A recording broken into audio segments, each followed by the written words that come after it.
Assalamualaikum warahmatullahi wabarakatuh. Selamat datang, selamat berjumpa kembali di channel Islam Nusantara. Maaf beberapa hari yang lalu saya tidak membuat video, tapi itu bukan karena kualat ya, tapi karena ada kesibukan lain yang tidak bisa ditinggalkan. Dan kali ini kita akan membahas tentang fenomena habaib yang ada di negeri ini, di mana para habaib itu hingga sekarang tidak bisa menunjukkan bukti kalau mereka adalah keturunan Kanjeng Nabi. Dan ini ada sebuah tulisan yang cukup menarik. Dalam channel YouTube-nya Al-Fahmi Bani, Soleh Al-Jufri mengatakan, kalau ada orang tidak mengakui nasab Ba'alwi adalah nasabnya nyambung kepada Nabi Muhammad SAW, maka ilmu Ahlussunnah wal Jamaah yang ada di Indonesia runtuh. Ilmu-ilmu yang tersebar di kiai-kiai yang ada di Jawa ini, bahkan di Nusantara, runtuh. Ilmunya palsu semua. Kenapa? Karena yang membawa ilmu-ilmu yang ada di Nusantara ini adalah ilmu Ba'alwi. Kalau Ba'alwinya tidak dianggap, kan runtuh semua. Jadi begitu ya pendapat atau komentarnya seorang Habib bernama siapa tadi? Jufri ya. Soleh Al-Jufri ya. Namun apa yang disampaikan oleh Soleh Al-Jufri dari klan Ba'alwi ini adalah dusta. Narasi itu tidak sesuai dengan fakta sejarah bahwa Islam masuk ke Indonesia atau ke Nusantara jauh ratusan tahun sebelum datangnya imigran Ba'alwi ke Indonesia. Jadi sebagaimana tercatat dalam sejarah bahwa Sunan Ampel itu berdakwah di Nusantara itu sekitar tahun 1448 Masehi. Sementara salah seorang Habib yang bernama Ja'far bin Syekhon As-Segaf yang tidak lain adalah kakeknya dari Taufik As-Segaf itu datang ke Nusantara itu baru tahun 1920. Jadi jauh banget waktu jaraknya antara kedatangan Wali Songo dan kedatangan para Ba'alwi dari Yaman. Sehingga ketika para Ba'alwi dari Yaman ini datang di Nusantara, Nusantara itu sudah Islam. Rakyat itu sudah paham tentang Islam. Dan yang menyebarkan Islam adalah para Wali Songo dan dzurriyyah Wali Songo.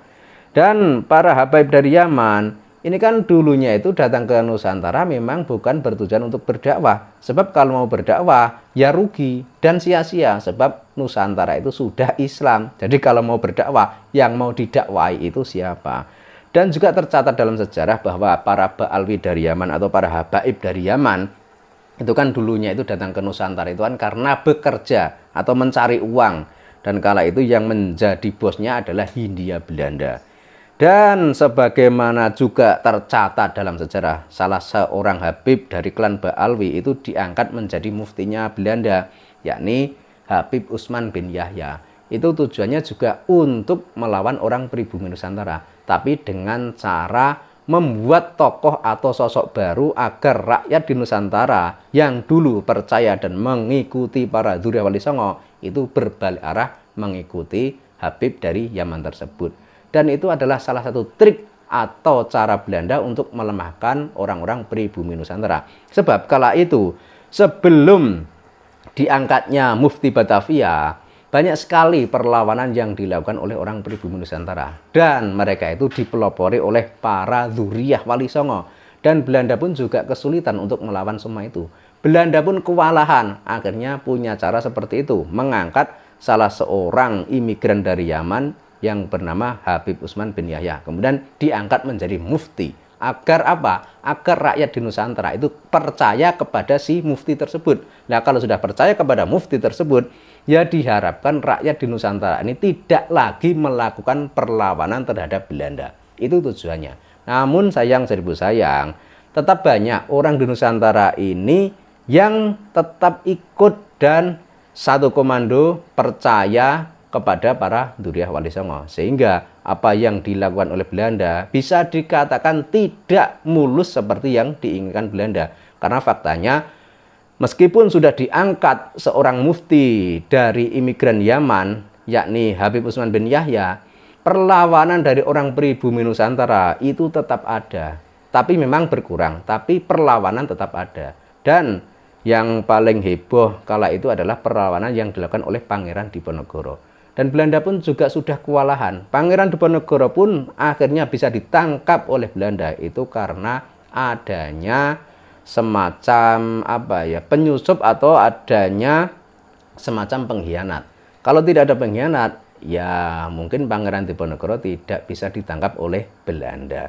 Dan kembali tentang komentar dari Soleh Al-Jufri tadi, itu adalah sebuah uraian yang mengada-ada dan bisa dikatakan dusta. Sebab faktanya, sebelum para imigran dari Yaman ini datang, Nusantara ini sudah Islam. Yang mengislamkan itu adalah para Wali Songo dan keturunan Wali Songo. Itu sudah tercatat dalam sejarah.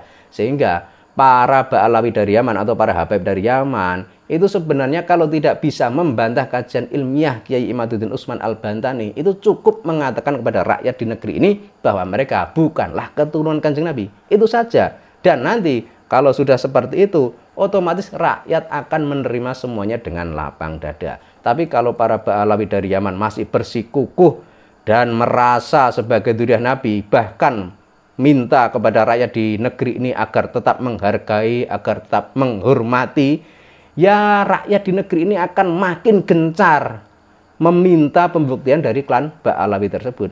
Tapi ya kita lihat saja nanti apakah klan Ba'alawi itu bisa menunjukkan bukti kalau mereka adalah keturunan Kanjeng Nabi.